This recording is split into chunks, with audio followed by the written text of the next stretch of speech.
I've never really been able to find a Battle Royale game I can call home, a game that I've loved unconditionally.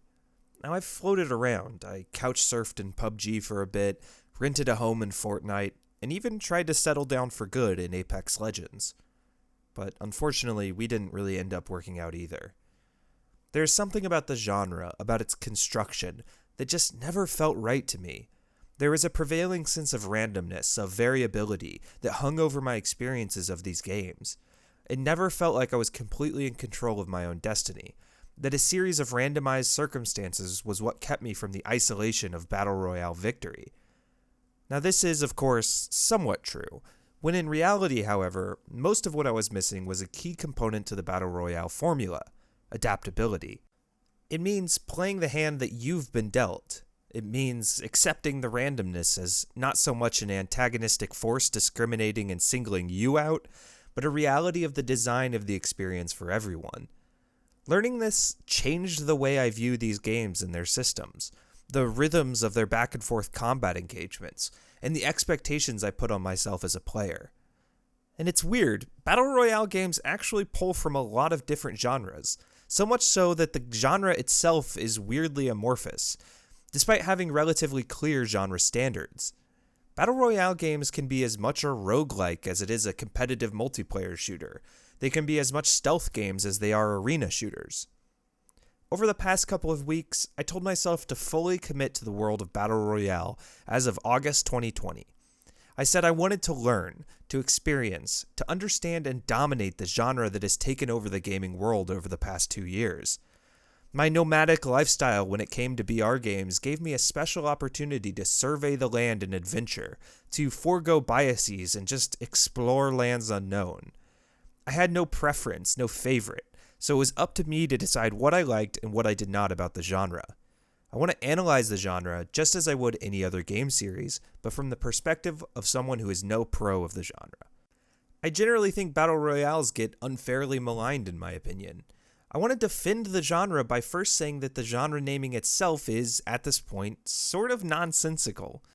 To me, a Battle Royale game is the same thing as calling something a sports game or a driving game. Sure, it does some helpful partitioning of all video games ever, but does it really tell a cohesive story about what you can expect? If I give you a random driving game, are you getting Forza or are you getting Burnout? Should I expect NBA Street or should I expect FIFA? Battle Royale games, at their best, are stealth games. They're arena shooters, they're milsims, they're puzzlers, they're competitive, they're cooperative, they're balanced, they're asynchronous. They're a ton of different genres in one. I've played matches of Battle Royale games that are closer to a horror game than a real representation of a military war zone. My wife Alethea could dominate the lands of Tetris 99 but would be powerless to do anything in Apex Legends. The best examples of this genre are the games that determine the lane that they wish to dominate in. Arma, PUBG, and Call of Duty Warzone are all looking for a more Hollywood interpretation of what being in a live battlefield would actually feel like, where gunfire can arrive from anywhere and death is a swift ambush or instantaneous sniper bullet to the head. Games like Hyperscape and Apex Legends have no notion of realism, but look to capture the Blood Dome Coliseum-esque perspective of ridiculously long engagements and flashy movement opportunities. Sometimes in Warzone, you will be leading squad-based clearings of buildings, checking angles and removing threats with deadly precision.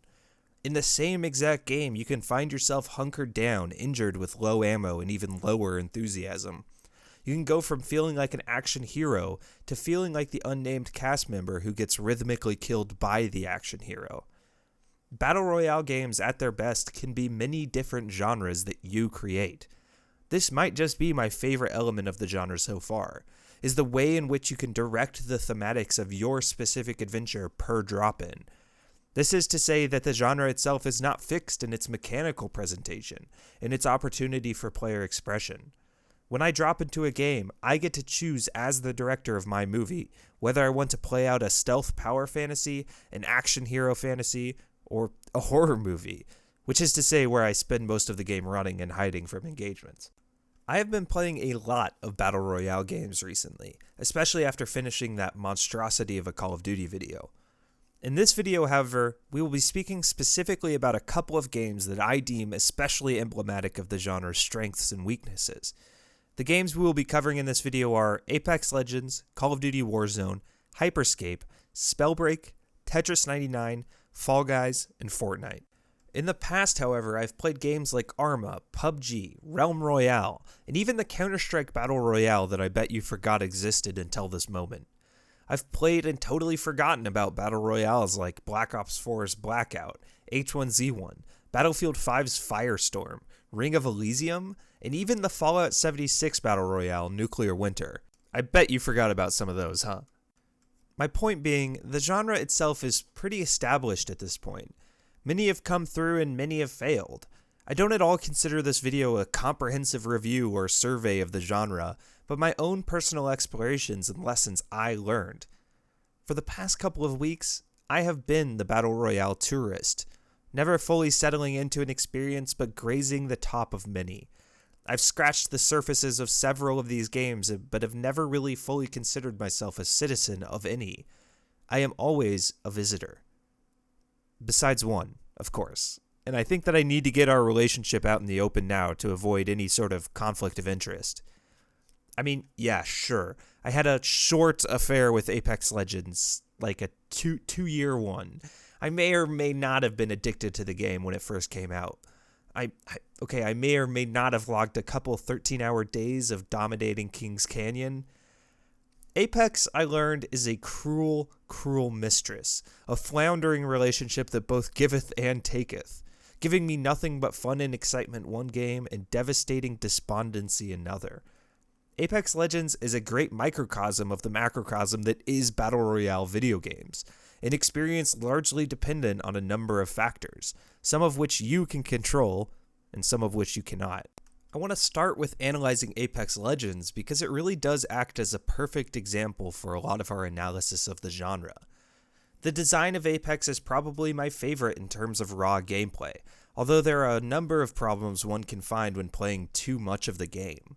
The game borrows from Titanfall 2, which has some of the best online multiplayer to offer right now, but sacrifices a lot of what makes that game so good solely because Battle Royale requires a couple of concessions to be made for the genre to work.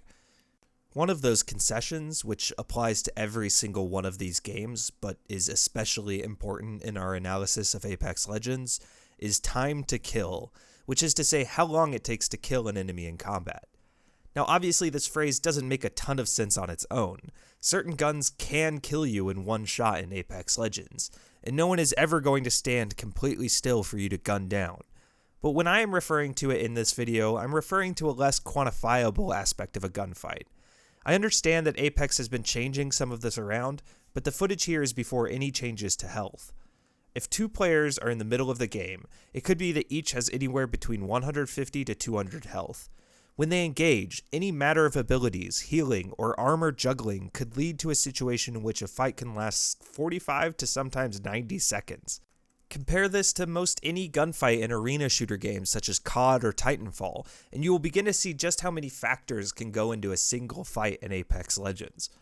Now, I personally love this about the game. The long time to kill means you have ample opportunity to outlast, outposition, and readjust to most engagements you run into. Using your surroundings, knowing where other teams in the map are, and bouncing between poking your opponents to knowing precisely when to fully engage is an interesting enough chess game that I never felt that the game needed much new map content. I want to call this idea an economy of engagement. I'm sure that isn't a novel title, but it is what I will be calling the series of events that happen during a fight sequence in a Battle Royale game. It could be bullets fired, heals used, utility or abilities used, or even something abstract like positioning lost. When you, the player, get into a fight in a Battle Royale game, you are engaging in an exchange of resources that are necessary for survival down the road. In order to defeat another player or team, you have to put something on the table in terms of resources. In an ideal world, all you are putting into the transaction is bullets. In that world, you deal all the damage and don't take any. It is a transaction that is almost always advantageous to the victor because ammo is easily regained most of the time. This economy of engagement, or EOE, is vital to the flow and commerce of a Battle Royale game. You can see each game as a sort of weird microcosm for a real-world economy. I promise, guys, I'm not reading Apex Legends with a Marxist lens, but think about it. Battle Royale attempts a meritocracy by giving everyone the ability to have even footing going down from the plane, and then work themselves up through hard work, determination, good aim, and grit. If we see one's economy, their healing, equipment, guns, or gear, as their wealth, then it becomes clear how quickly a snowballing wealth disparity can begin to rear its ugly head. In Battle Royale games, especially Apex Legends, let me tell you, the rich get richer. Is there a more terrifying sight than seeing a Wraith, Bangalore, and Octane slide jumping toward you, all with red armors stained with the blood of 10 to 15 gamers who dared get in their way? Is the sound of 3 skull-piercing wingmans more or less terrifying than the clicking of a velociraptor's talon on a kitchen tile? Is there any more helpless feeling than looting all game only to meet up with ibangedyourmom.Facebook gaming, who just came out of the hot drop with a gold armor and a G Fuel IV?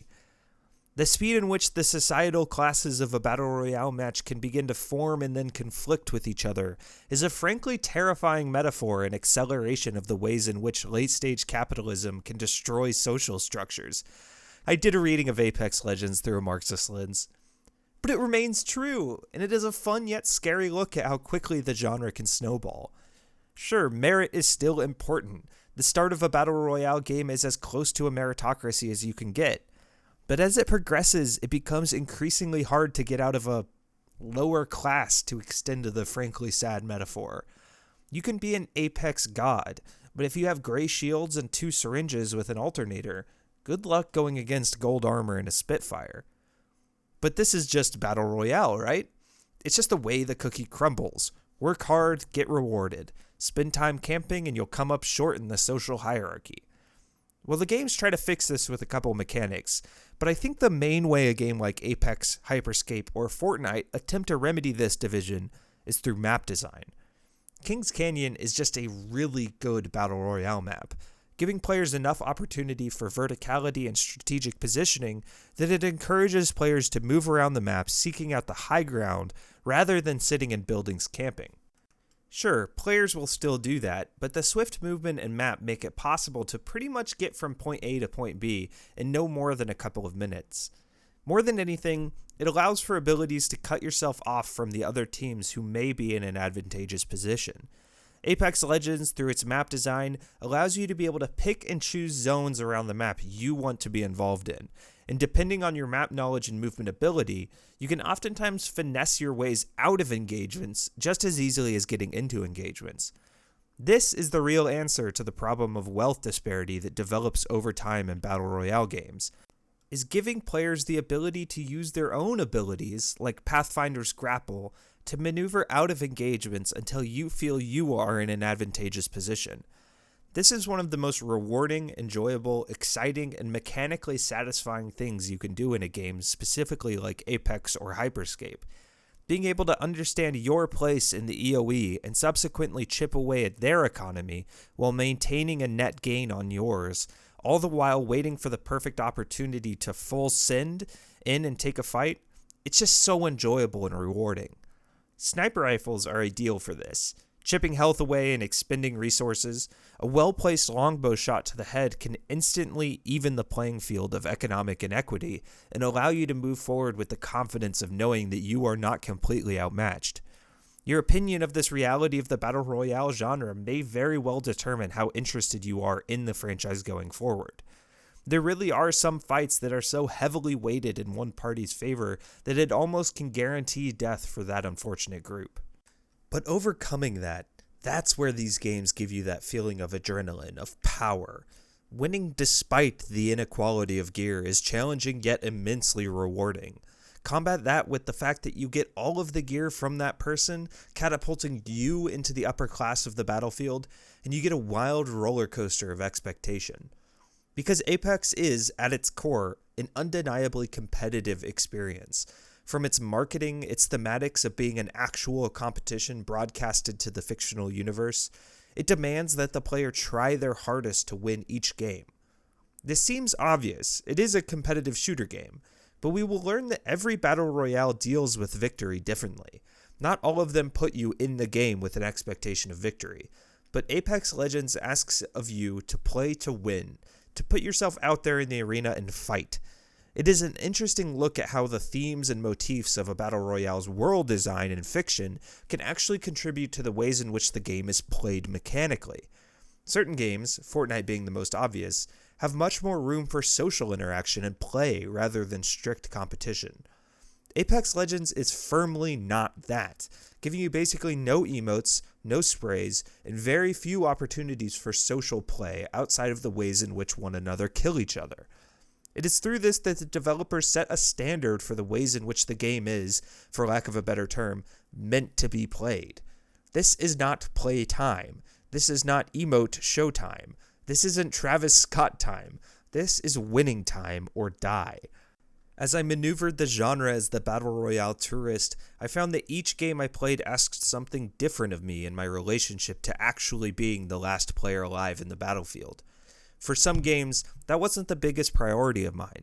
When you play Apex, winning is pretty much the one and only goal.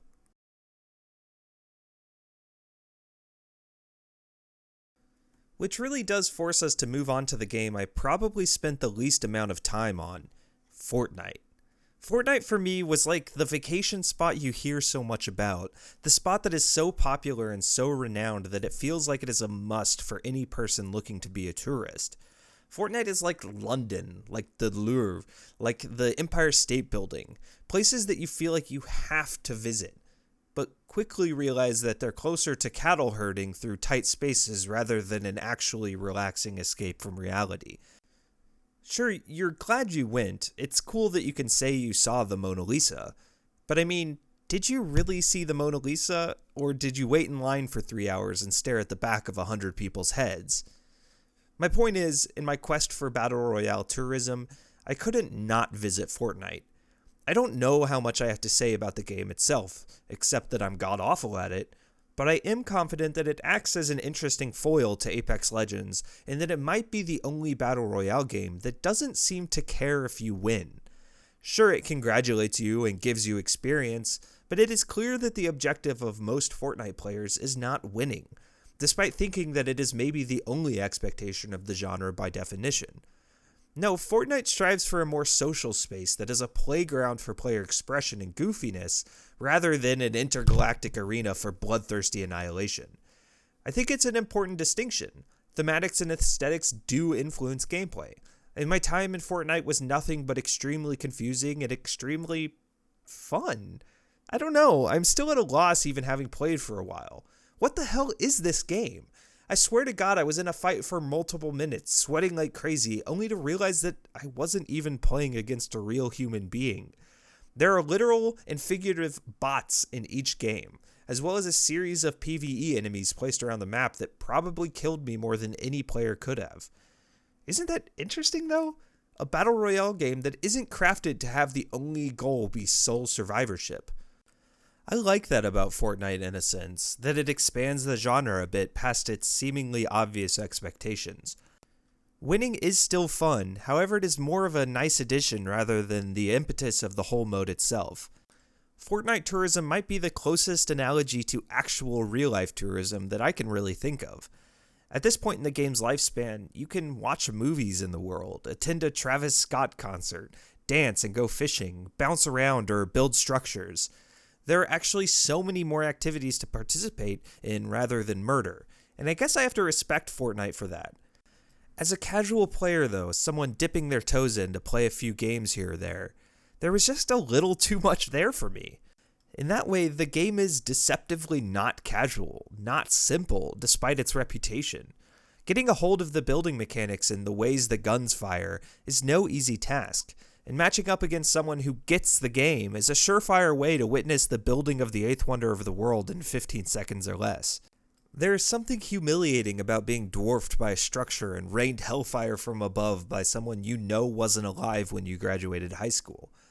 Tourism on the islands of Fortnite come accompanied with the fact that the citizens who reside there have little respect for you and will show it.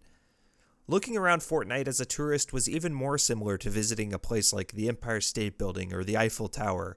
Insofar, I was being looked down upon, figuratively and literally, by the people who actually spend a lot of time in that city. I was the annoying tourist with a camera and no clue where to go next. I was asked to purchase something at every corner, pushed aside by regulars, and moved like cattle through the heavily curated, deliberately designed capital E experience.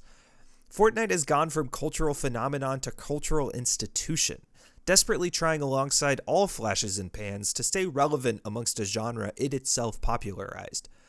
Can a video game become gentrified? Can a video game lose its culture?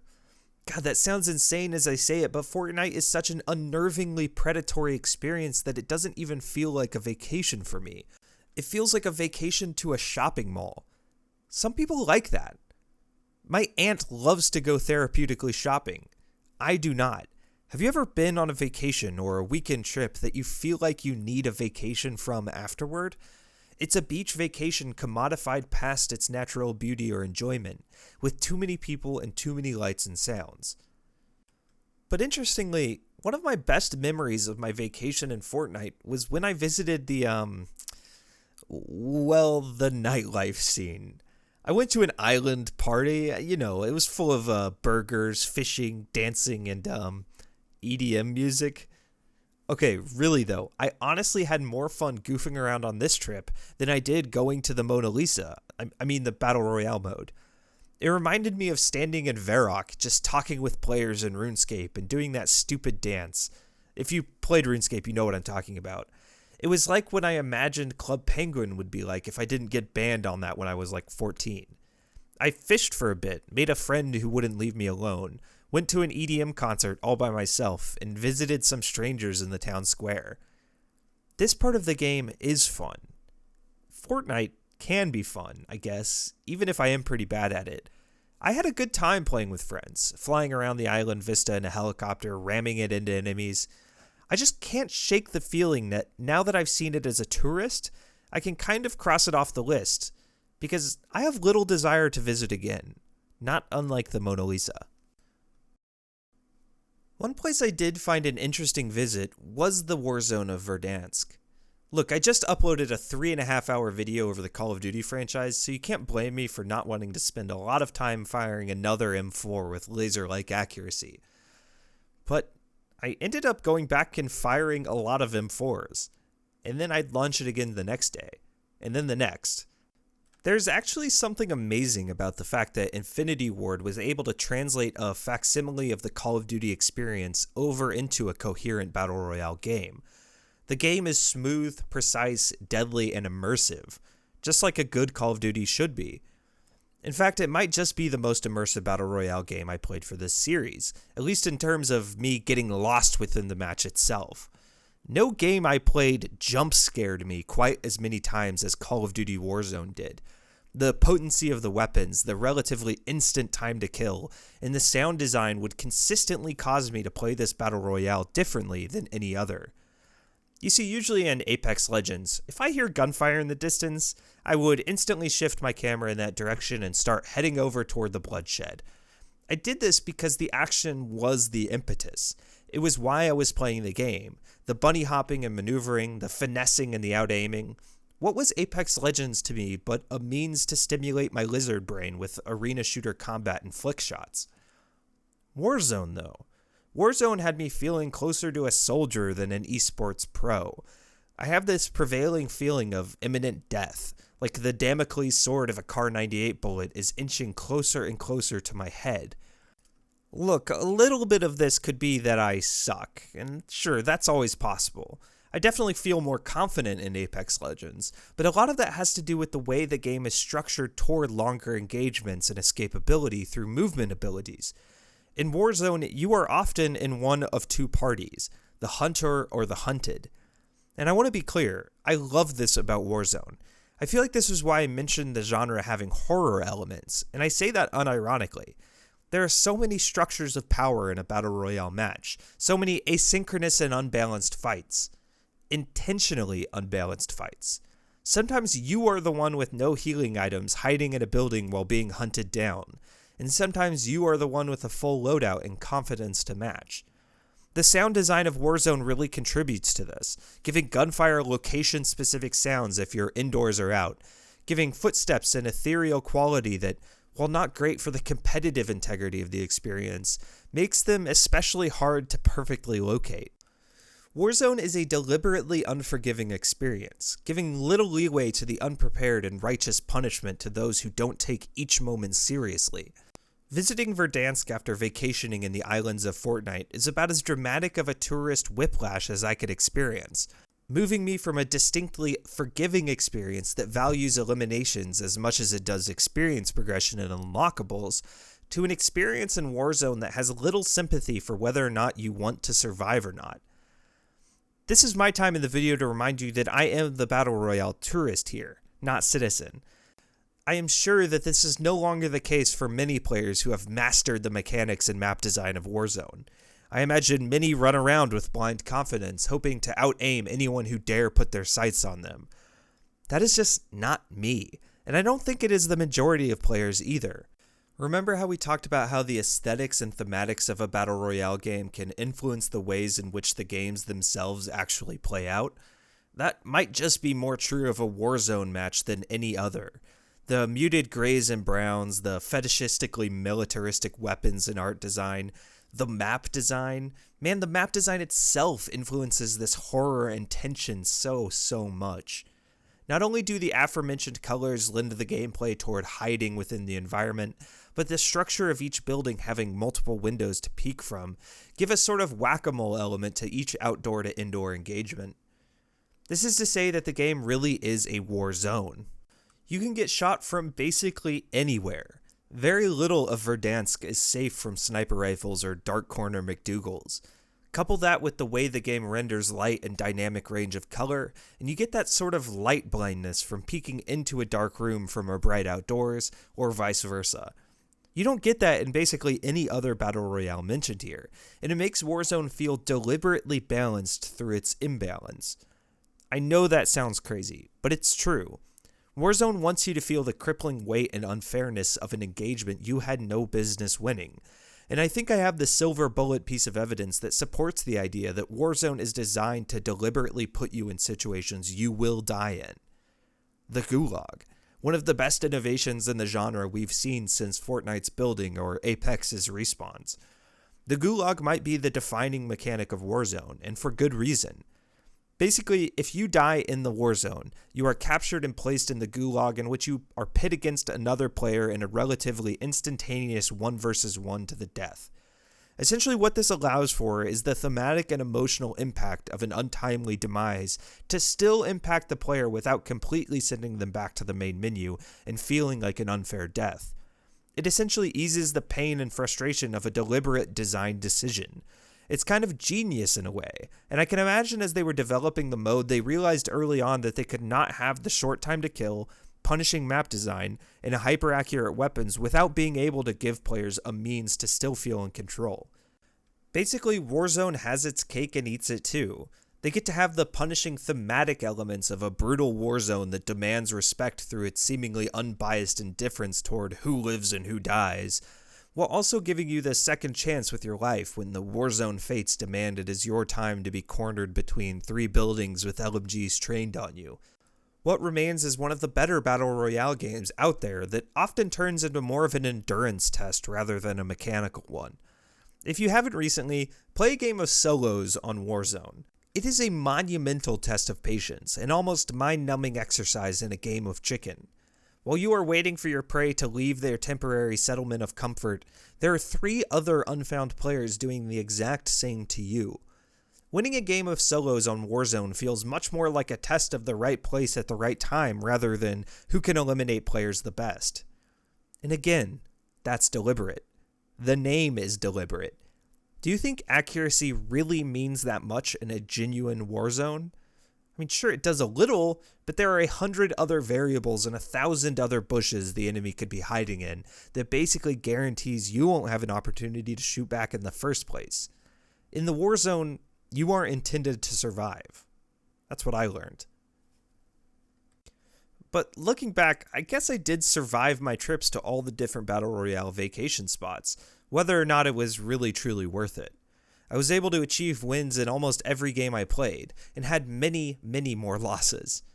After all of this, finding what I like about the genre and what I absolutely don't like, I am left with a greater knowledge of what I like in multiplayer games than I had before.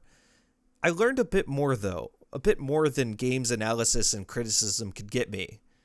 I learned a bit about life. Okay, no, actually really, you can learn a lot of life lessons from thinking hard about Battle Royale games, and I mean this genuinely. There are actually a lot of metaphors that go on in a Battle Royale match that can illustrate a lot of genuinely good little parables for life. Like, let me ask you this, alright, totally out of the blue, not related to Battle Royale at all. Do you want to live for a good time or a long time? Really, let that sink in. It isn't a totally ridiculous question. And I think that it is weirdly one of the most important questions that you have to answer before you land into a Battle Royale game. Are you going Superstore, or are you going to the farmland? Are you going to Tilted Towers, or are you going to wherever people don't normally go in a game of Fortnite? Before you put your feet on the ground in a Battle Royale match, you basically have to decide whether you want to go down swinging or give yourself a longer life that is a little less exciting. I think this is a really neat nuance of the genre. I love it. In a lot of ways, Battle Royale games are like multiplayer roguelikes, and just like in a roguelike, sometimes you have to take certain risks or decide to go slowly but more safely. There are so many variables that go into a Battle Royale game, into our lives, but the one way you can eliminate a lot of those variables is to play it safe, to land somewhere that won't get you in a lot of trouble and gear up on your own time. Do you get the connection here? But the problem with that is, of course, it's not nearly as fun, just like life. It's a multiplayer game. Get down there in the hot drop and go have some fun. Go on that trip, jump off that cliff. You're probably gonna die, but it'll be fun. So let me ask you, are you here for a good time or a long time? Okay, here's another one. What does hesitation accomplish? Is it worth something, or is it the enemy of progress? Should I change this video title to the Battle Royale Philosopher? Because I learned a lot about hesitation while playing the most recent Battle Royale craze, Fall Guys. Every single time I would hesitate in Fall Guys, it would make my life harder.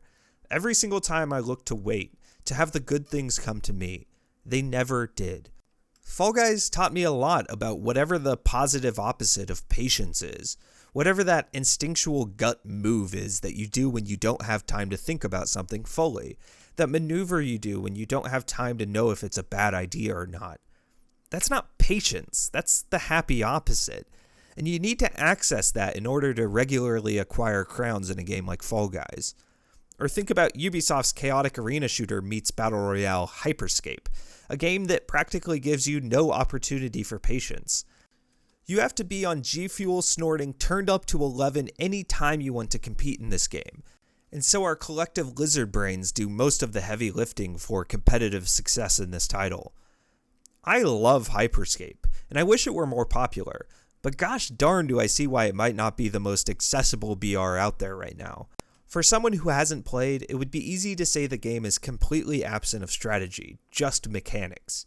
This of course isn't true. It has plenty of strategy. It's just that the strategy comes moment to moment as opposed to something that can be deliberated upon. The movement in this game is so ferociously unpredictable that hesitation usually results in death. The main choice that you will be making is basically, do you want to fight or do you want to run? Do you want to keep going, or is it time to go back and collect yourself? Neither are necessarily wrong, in the game or in real life. But both are applicable in different circumstances. What matters is, you don't hesitate. So yeah, Battle Royale games maybe taught me a couple of lessons about my life. Am I that much of a loser? Yeah, probably, but acknowledging the fact that I learned about both hesitation and the speed at which I want to go in my life, I mainly learned to just be bold and believe in myself. Again, I'm not kidding. Battle Royale games are an exercise in confidence, in belief, in control, and in instinct. After going on this trip, I've learned a lot about how I feel about multiplayer games in general, something that is near and dear to my heart.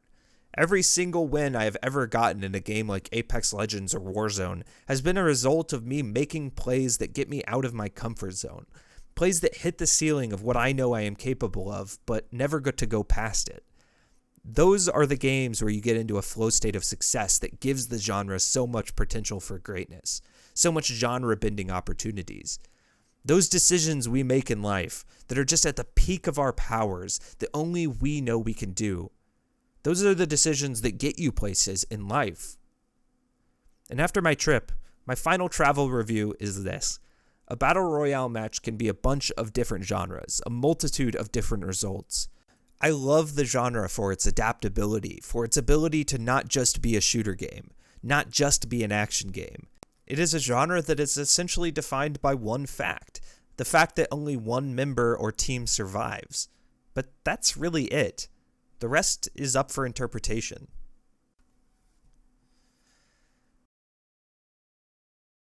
Oh man, thank you guys so much for watching. I really appreciate you. I know this video is certainly not a 3.5 hour franchise retrospective, but I really like this video as it's come out and developed. It's shorter, it's a little different, there's a little more, I don't know, jokes involved, and it's one of those videos that I think is going to be really, really special to me looking back at my channel whenever I'm through and done with all this YouTube stuff. I had a good time with this video. And more than anything, I'm excited to just be talking about multiplayer games. I think that the analytical video game writer space, I guess, on YouTube, if you can't tell this is totally unscripted, is lacking a bit in the multiplayer game space. I think it's great that we have people talking about these stories and these characters, but I think we can apply a lot of this sort of deliberation and good writing that we have in the community and put it toward multiplayer games. So I really wanted to go out and achieve that with this video. I hope you enjoyed it. I want to give a quick shout out to my Discord as well as my Patreon. I feel like if you made it this far in the video, you obviously like my content, and wow, someone likes my content. And I just thought I would make sure you guys know that we have a number of people that are from the YouTube channel or the Twitch stream that like the content, like talking about video games more analytically. And you can find the link to the Discord in the description below.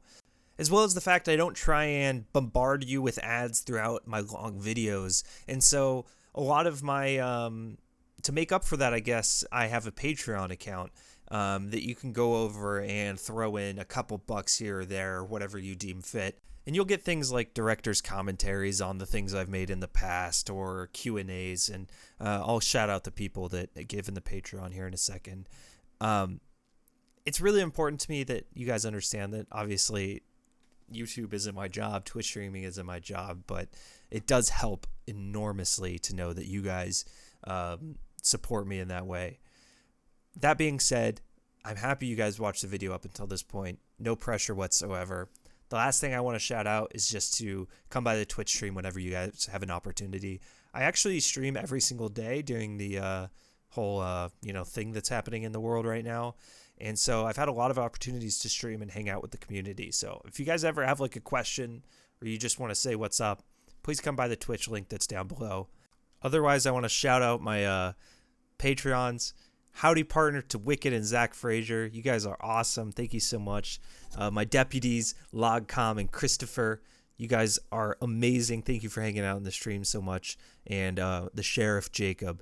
You guys are so great in the community, and I really, really appreciate you. Check out everything down below. I'll see you guys in the next video. I don't know what it's going to be, and have a good one.